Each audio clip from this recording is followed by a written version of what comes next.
Before this story goes any further, take a moment to comment where you are watching from and subscribe to the channel, because what happened to the Miller family still divides everyone who hears it. When Jonathan Miller accepted a 2-year work relocation to the Philippines, he believed it would be a simple cultural detour before returning to normal American life. His wife, Rebecca, agreed reluctantly, assuming their children would struggle briefly and then adapt. Ethan was 14, analytical, withdrawn, and glued to his phone. Lily was 10, emotional, impulsive, and deeply dependent on routines. The family boarded the plane believing nothing fundamental would change. That assumption shattered within weeks.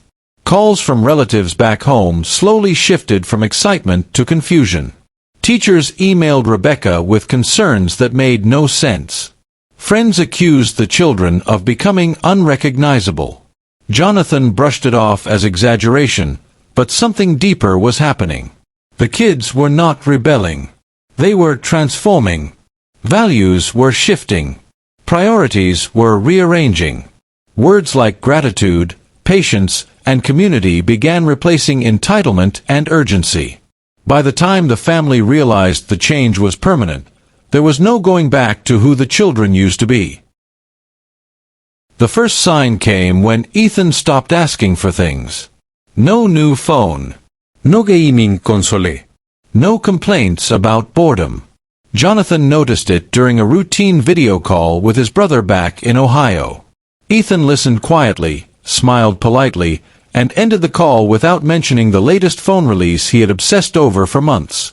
Rebecca initially thought it was homesickness, but Ethan was not sad. He was calm. He started waking up early without being told. He spent evenings talking instead of scrolling. Lily followed a different path. She became observant, asking questions that unsettled her parents. She wanted to know why people shared meals so easily. Why neighbors helped without expecting payment. Why laughter seemed louder even when money was scarce. Rebecca tried answering logically, but Lily wasn't seeking logic. She was absorbing something deeper. Teachers from their international school sent messages noting unusual changes. Ethan no longer rushed assignments yet produced better work. Lily stopped crying during disagreements and started listening. These were not surface-level adjustments. They were behavioral rewrites. Jonathan told himself it was temporary influence. Rebecca worried it wasn't. Neither of them understood that the children were recalibrating their understanding of value, time, and belonging in ways that would later shock everyone. As months passed, the children's transformation became impossible to dismiss.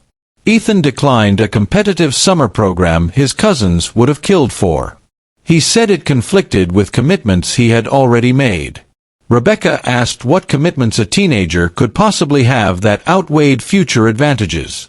Ethan explained calmly that he had promised to help with something important and did not intend to break his word. Jonathan felt pride and discomfort at the same time. Lily surprised everyone by giving away toys she once guarded fiercely. She insisted they belonged with children who needed them more. Rebecca tried to intervene, reminding her those gifts were expensive and meaningful. Lily responded gently, saying meaning did not disappear when shared. Family back home began asking questions that felt accusatory. Was the family becoming anti-American? Were the kids being indoctrinated? Jonathan laughed it off until his mother said Ethan sounded like a different child. Rebecca felt the tension growing. The kids spoke less about achievement and more about responsibility. Less about winning and more about fairness. Dinner conversations shifted away from future salaries toward present impact. The change was not dramatic. It was quiet, steady, and irreversible. And it frightened the adults because it could not be controlled, guided, or explained using familiar frameworks they trusted for years. The breaking point came during a visit back to the United States. The family expected excitement, nostalgia, and relief. Instead, discomfort followed them everywhere. Ethan struggled to engage in conversations dominated by status and consumption. Lily became withdrawn during shopping trips, asking why so much was thrown away. Relatives interpreted their behavior as judgmental, ungrateful, even rude. Jonathan defended his children until he realized he could no longer articulate the values they were expressing. Rebecca overheard whispers questioning her parenting. Ethan declined invitations to competitive events, preferring quiet conversations with grandparents. Lily cried one night, confused by how angry people became when she asked simple questions. Rebecca confronted Jonathan, accusing him of allowing the move to rewrite their children beyond recognition. Jonathan countered that perhaps this was who they were becoming. The tension was no longer cultural. It was ideological. The children were not rejecting America. They were questioning assumptions they once accepted without thought. When the family returned to the Philippines, relief washed over the kids immediately. That reaction unsettled Rebecca deeply. Home no longer meant what she thought it did. The place that was supposed to be temporary had become foundational. The realization lingered quietly, forcing the parents to confront a terrifying possibility that their children were no longer aligned with the future they had planned for them. Jonathan tried restoring balance by reintroducing structure and ambition. He enrolled Ethan in advanced online programs and encouraged long-term career planning. Ethan complied respectfully but without urgency. He completed tasks well yet resisted obsession. When Jonathan pushed harder, Ethan finally spoke with clarity that stopped the conversation cold. He said success meant nothing if it required ignoring people around him. He said ambition without responsibility felt empty. Jonathan had no counterargument that did not sound hollow. Lily changed Rebecca in a different way. She became emotionally grounded, comforting others instinctively. Rebecca watched her daughter handle disappointment with composure she herself struggled to achieve. Friends commented that Lily seemed unusually mature. Rebecca felt pride mixed with grief. Childhood, as she understood it, seemed to be slipping away. The children weren't hardened. They were softened. That softness made American environments feel abrasive to them. Rebecca started questioning her own reflexes, her urgency, her constant comparison. She realized her children were not rejecting opportunity, they were redefining it. Jonathan and Rebecca began arguing less about discipline and more about worldview. The Philippines had not altered the children through force or instruction. It had changed them through immersion in a rhythm that rewarded patience, connection, and shared humanity. That realization carried both beauty and danger, because it could not be undone, even if the family wanted it to be. When the assignment ended, the return decision exposed everything unresolved. Jonathan assumed they would resume their previous trajectory. Rebecca hesitated, sensing resistance she couldn't ignore. Ethan requested a conversation that felt far beyond his age. He explained he would return, but only if he could stay connected to the relationships he built. Lily asked if they could come back someday. The questions weren't emotional. They were grounded, intentional, and firm. Jonathan felt powerless for the first time as a parent. Back in the United States, the adjustment proved brutal. Ethan struggled in environments driven by competition and comparison. Teachers praised his empathy but worried about his lack of aggressive ambition. Lily found classrooms loud and emotionally distant. Rebecca noticed herself becoming defensive during parent meetings. Jonathan felt increasingly alienated at work, questioning goals he once pursued blindly. The family dynamic shifted again, but this time the parents were the ones disoriented. Friends suggested therapy. Relatives suggested stricter boundaries. None of it addressed the core issue. The children had internalized values that conflicted with dominant cultural expectations. They were not rebellious. They were consistent.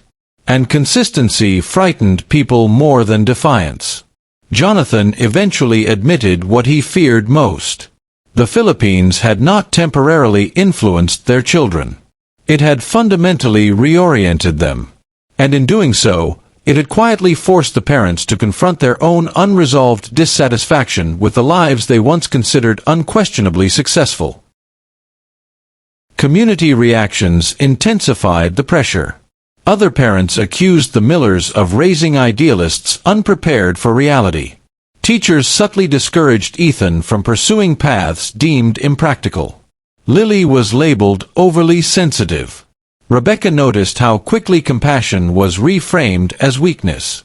She found herself defending qualities she once overlooked. Jonathan began noticing patterns he had previously normalized. Stress disguised as productivity. Isolation masked as independence. He remembered conversations in the Philippines where success was discussed differently, measured through impact rather than accumulation. The children noticed the tension but did not retreat. Ethan volunteered locally, choosing service over resume padding. Lily formed friendships rooted in empathy rather than proximity. These choices drew skepticism, even concern. Jonathan's father warned him that idealism would not pay bills. Jonathan had no immediate rebuttal, only the uncomfortable awareness that the warning rang hollow. The family began spending evenings talking honestly, without lectures or conclusions. The children asked questions that unsettled assumptions rather than challenged authority. Rebecca realized she was learning from her children instead of correcting them. That role reversal was deeply uncomfortable. It also felt inevitable. The Philippines had not given the kids answers. It had taught them how to ask better questions. And those questions followed them everywhere, refusing to remain politely silent. Over time, Jonathan understood the true source of shock. It was not the children's transformation. It was the realization that the values he once passed down uncritically no longer held up when examined through the lens his children had learned to use. Jonathan eventually reached out to others who had lived similar experiences. He discovered quiet stories rarely shared publicly. Families who returned changed. Children who struggled to readjust. Parents who felt embarrassed admitting they no longer fit comfortably into old expectations. Rebecca found comfort in knowing they weren't alone. The kids noticed the shift too. Ethan asked if adults ever questioned the systems they inherited. Lily wondered why kindness needed justification. These were not naive inquiries. They were perceptive observations. Jonathan stopped dismissing them as youthful innocence. He recognized them as clarity. The family began restructuring priorities slowly, intentionally. Less focus on comparison.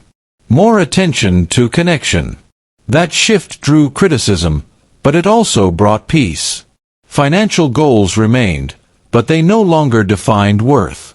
Education remained important, but not at the cost of empathy. The children thrived under this balance. They were not rejecting ambition. They were contextualizing it. The Philippines had taught them something American culture often postponed. That life was not preparation for meaning. It was meaning itself. Jonathan no longer argued against that idea. He lived with its implications. Rebecca grieved the loss of certainty but welcomed the depth that replaced it.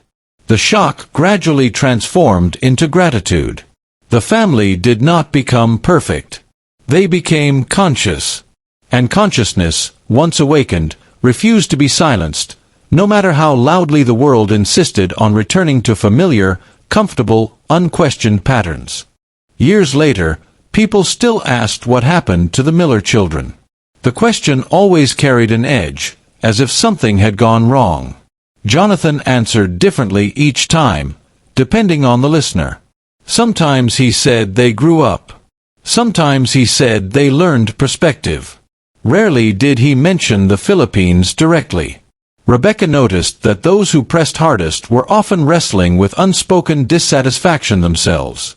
Ethan pursued a path that blended skill with service, uninterested in traditional markers of success alone. Lily maintained emotional intelligence that adults around her struggled to match. Their upbringing became a quiet reference point, a story people whispered about rather than openly discussed. The family learned that transformation often unsettles those invested in stability. The children never claimed moral superiority. They simply lived differently. That difference was enough to disturb. Jonathan eventually realized the true shock wasn't cultural. It was existential. The children had learned to live deliberately, something many adults postpone indefinitely. The Philippines did not strip away opportunity. It stripped away illusion. The family carried that lesson forward, imperfectly but honestly. When asked if they regretted the move, Rebecca answered without hesitation, "No." Because regret would imply loss. What they gained was irreversible. Perspective cannot be returned. Awareness cannot be undone. The children were not changed for the worse or the better. They were changed for the truer. And that truth, once seen, made returning to unexamined assumptions impossible for any of them, no matter how comforting those assumptions once felt. The Millers stopped explaining themselves eventually. They learned that stories lose power when overdefended. The children grew into young adults who navigated complexity without needing constant validation. Ethan remained measured, principled, and quietly resilient. Lily carried emotional strength that attracted trust rather than attention. Jonathan and Rebecca watched them with a mixture of pride and humility. They understood now that parenting was not about molding outcomes but protecting growth. The Philippines had accelerated a process that might have taken decades otherwise. The shock faded, replaced by clarity. The children did not reject where they came from. They integrated what they learned elsewhere. That integration unsettled those who preferred simplicity. The family accepted that discomfort was inevitable. Transformation rarely fits neatly into expectations. Jonathan often reflected on how close he came to dismissing early signs as temporary. He realized now that transformation announces itself softly before it becomes undeniable. Rebecca learned that fear often disguises itself as concern. She stopped apologizing for raising children who questioned inherited norms. The family story spread quietly, not as a warning but as a mirror. People saw in it whatever they were ready to confront. The children continued forward, grounded rather than drifting. The shock, once feared, became evidence of growth. And growth, they learned, rarely feels comfortable to those who mistake familiarity for truth. As time passed, Jonathan noticed how often people framed the story as a loss. Loss of ambition. Loss of innocence. Loss of alignment. He disagreed silently. What he witnessed was refinement, not erosion. Ethan developed patience without passivity. Lily balanced empathy with discernment. These traits did not weaken them. They stabilized them. The children navigated pressure differently, less reactive, more intentional. Rebecca reflected on how rarely society rewards that combination. She understood why people resisted it. Their transformation challenged assumptions about success and happiness. That challenge made others defensive. Jonathan stopped correcting misconceptions. He realized explanations were unnecessary. The family's daily choices spoke louder than narratives imposed upon them. They lived with fewer illusions and greater peace. The Philippines remained part of their internal landscape, not as nostalgia but as reference. It taught them that values are learned through participation, not instruction. That lesson reshaped how they approached everything else. Education became exploration. Work became contribution. Community became responsibility. The children were not exempt from struggle. They faced it with perspective. Jonathan learned that shock often precedes understanding. Rebecca learned that letting go of control creates space for trust. The family did not return unchanged. They returned awakened. And awakening, once experienced, cannot be reversed. It only deepens with time, reshaping priorities quietly, steadily, and unmistakably. Eventually, The story stopped being about where the family lived and became about how they lived. Friends noticed differences but struggled to articulate them. The Millers seemed less hurried, less reactive, more grounded. That presence unsettled people accustomed to urgency. Ethan's peers alternated between admiration and confusion. Lily's emotional literacy made others uncomfortable, forcing them to confront their own. Jonathan and Rebecca learned that transformation carries social cost. They accepted it willingly. The children did not evangelize their values. They embodied them. That embodiment created tension in spaces built on competition and scarcity. Jonathan recognized that systems resist individuals who operate outside their incentives. The family chose alignment over approval. Rebecca noticed her own priorities shifting permanently. She valued presence over performance, connection over control. The Philippines had planted a seed that grew beyond geography. It reshaped their internal compass. The shock others felt reflected their own unexamined assumptions. Jonathan stopped fearing that reaction. He saw it as evidence of impact. The children remained humble, aware that perspective is a privilege earned through exposure. They never claimed superiority. They practiced gratitude. The family understood that growth does not require consensus. It requires courage. And courage, once cultivated early, becomes a quiet force that guides decisions long after the initial transformation fades into memory. When asked directly whether the experience was worth the disruption, Jonathan answered carefully. He said disruption was the point. Stability without reflection leads to stagnation. The Philippines disrupted their default assumptions. It exposed contradictions they once ignored. Rebecca agreed, noting that comfort often delays maturity. The children had been granted early access to perspective many never acquire. That access came with challenges, misunderstanding, judgment, isolation. Yet it also brought clarity. Ethan navigated ethical dilemmas with nuance uncommon for his age. Lily understood emotional boundaries without cynicism. These qualities were not taught through lectures. They emerged through lived experience. The family acknowledged that not every change was easy. There were moments of grief for paths not taken. But regret never took root. Jonathan observed that shock fades faster than insight.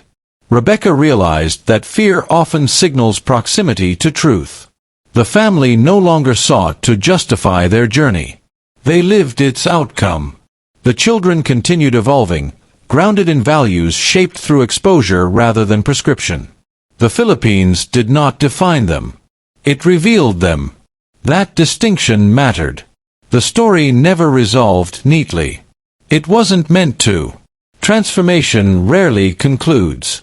It continues quietly, shaping decisions long after the original catalyst fades. The family embraced that uncertainty. They learned that meaning emerges not from certainty, but from intentional engagement with the world as it is, rather than as it is expected to be. Years later, the Millers could trace countless decisions back to that period. Choices that prioritized integrity over convenience. Relationships built on mutual respect rather than utility. Jonathan often wondered who his children would have become without the move. He did not dwell on the thought. Speculation felt unnecessary. Rebecca focused on who they were becoming now. The children carried resilience shaped by context rather than comfort. They navigated complexity without retreating into extremes. This balance confused observers accustomed to binary thinking. The family accepted that confusion as inevitable. Ethan once said that understanding people mattered more than impressing them. Lily added that kindness did not require permission. Jonathan and Rebecca realized their children were articulating principles many adults struggle to practice. That realization humbled them. The shock had transformed into gratitude. They understood now that exposure had given their children a gift impossible to quantify. Perspective cannot be bought, rushed, or inherited. It must be lived. The Philippines had provided that opportunity. The family carried it forward imperfectly but intentionally. They no longer measured success by proximity to norms. They measured it by alignment with values. That shift isolated them from some circles and deepened others. The children grew without apology. Jonathan and Rebecca followed, learning alongside them. The story continued, not as a dramatic arc, but as a quiet reorientation that reshaped every choice thereafter. The Millers stopped calling their experience unusual. They recognized it as rare only because most people avoid environments that challenge their assumptions. The Philippines had confronted them gently but persistently. It did not demand conformity. It invited reflection. The children accepted that invitation fully. Jonathan and Rebecca followed reluctantly, then gratefully. The shock others felt mirrored the family's own early resistance. Change feels threatening when it cannot be categorized. The children resisted labels. They were not rejecting ambition or tradition. They were integrating empathy and perspective into both. That integration confused systems built on separation. Jonathan observed how often adults discouraged that blend. Rebecca saw how quickly authenticity was labeled impractical. The family rejected those limitations quietly. They lived within systems while questioning them. The children learned that participation did not require surrender. That lesson shaped their confidence. They did not seek validation through opposition. They sought coherence. The Philippines remained a reference point, not as an idealized place, but as a catalyst. The family understood that transformation depends less on location and more on openness. The shock others experienced was not about geography. It was about confronting the possibility that their own values might be incomplete. That confrontation made people uncomfortable. The Millers accepted that discomfort without resentment.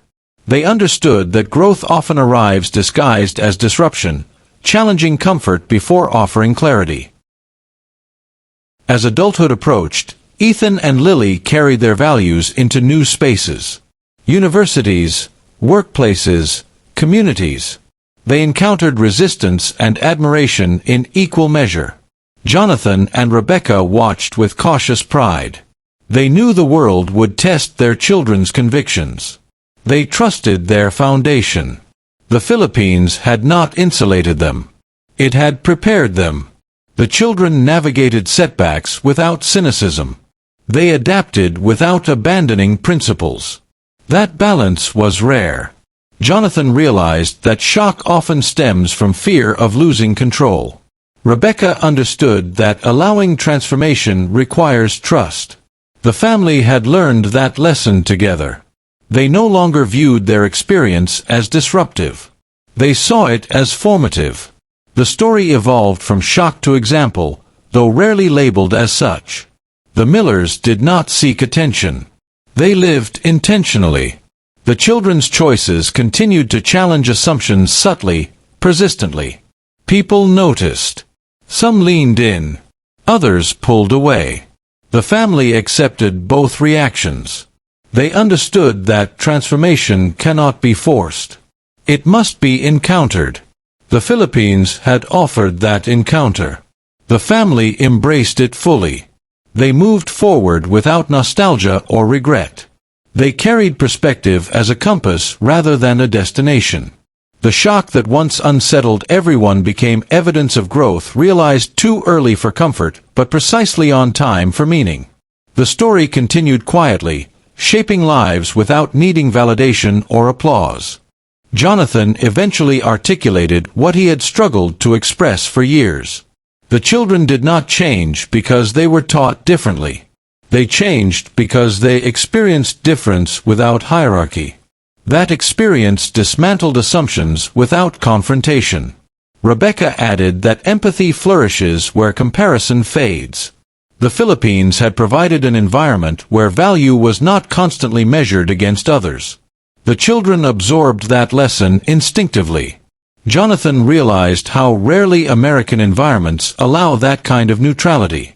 Competition permeates even childhood.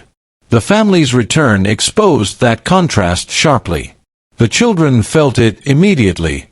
Rather than rejecting it outright, they navigated it consciously. That awareness unsettled peers and adults alike. The family accepted that awareness carried responsibility. They did not romanticize their experience. They acknowledged its challenges. But they also recognized its clarity. The children grew into adults capable of holding complexity without defensiveness. Jonathan and Rebecca followed their lead, learning to listen more than instruct. The shock others felt gradually transformed into curiosity. Some asked genuine questions. Others retreated. The family welcomed both outcomes. They understood that transformation does not require consensus. It requires courage.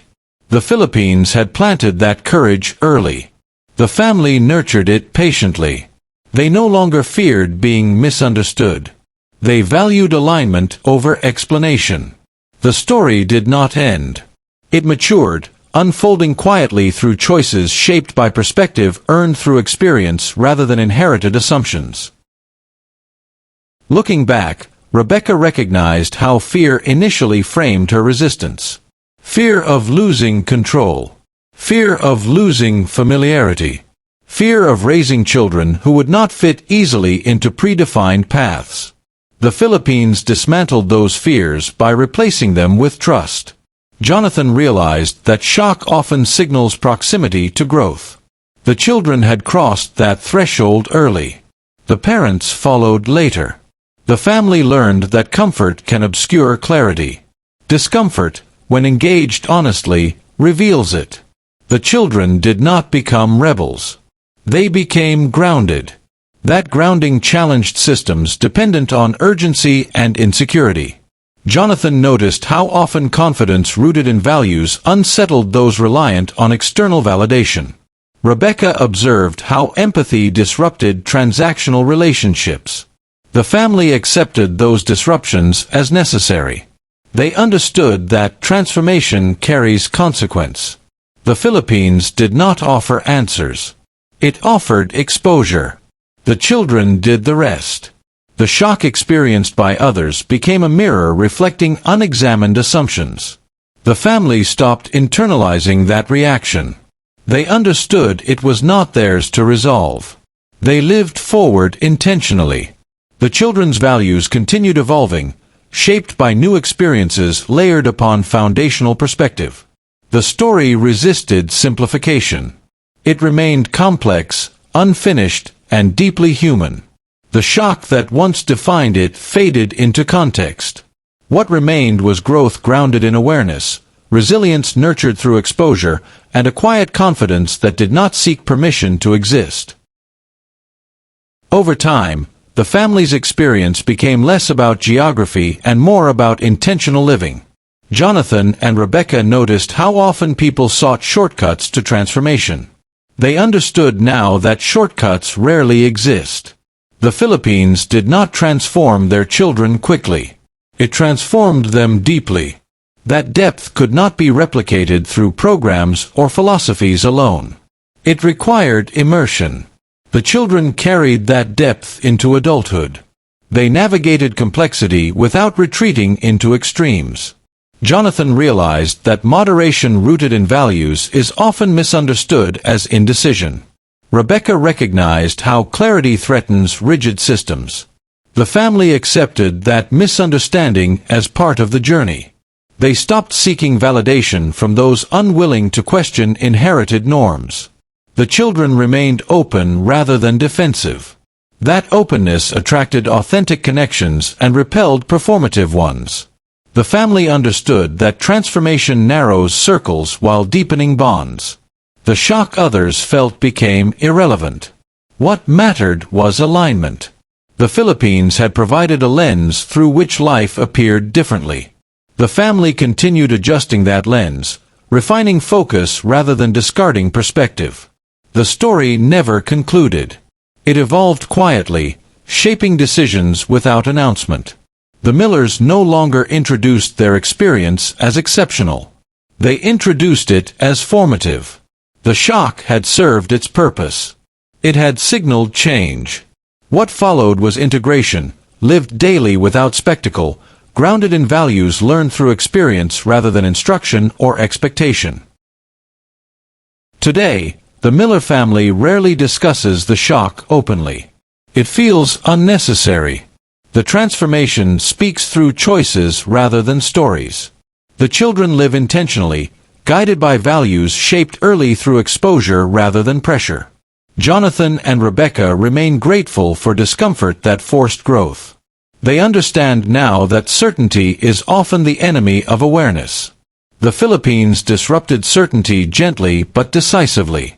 That disruption became foundation rather than fracture. The family carries perspective forward without nostalgia. They honor where they came from without clinging to it. They engage the present thoughtfully, aware that growth requires continuous reflection.